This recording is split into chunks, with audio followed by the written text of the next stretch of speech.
এই দোয়াটা শিখে নেন, ইনশাআল্লাহ আপনার জীবনের সমস্ত সংকট কেটে যাবে। আমি নিজেও এই দোয়াটা বেশি বেশি করার চেষ্টা করি। দোয়াটা হচ্ছে, মুসা আলাইহিস সালাম একটা গাছের নিচে হেলান দিয়ে বসলেন, বসে দেখলেন দুজন মেয়ে দাঁড়িয়ে আছে দূরে, পানি নিতে পারছে না, লোকজন পানি নিয়ে যাচ্ছে, ওরা দাঁড়িয়ে আছে বেচারি। মুসা আলাইহিস সালাম গিয়ে বললেন, কি সমস্যা আপনাদের? তারা বললেন যে আমাদের বাবা অনেক বৃদ্ধ মানুষ, আমরা পানি নিতে পারি না যতক্ষণ না আমাদের কম পানি নিয়ে চলে যায়। তো মুসা আলাইহিস সালাম তো একটু বললাম না, ফিজিক্যালি খুব স্ট্রং ছিলেন, থাকে না বডি বিল্ডার, সামনে গিয়ে কথা বলে সরো পানি দিতে দাও, তখন মানুষ একটু মূল্যায়ন করে না।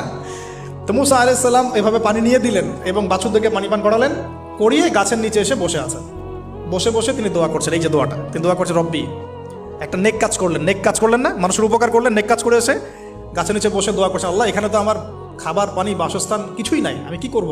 রব্বি ইন্নি লিমা আনজালতা ইলাইয়া মিন খায়রিন ফাকির, রব্বি ইন্নি লিমা আনজালতা ইলাইয়া মিন খায়রিন ফাকির।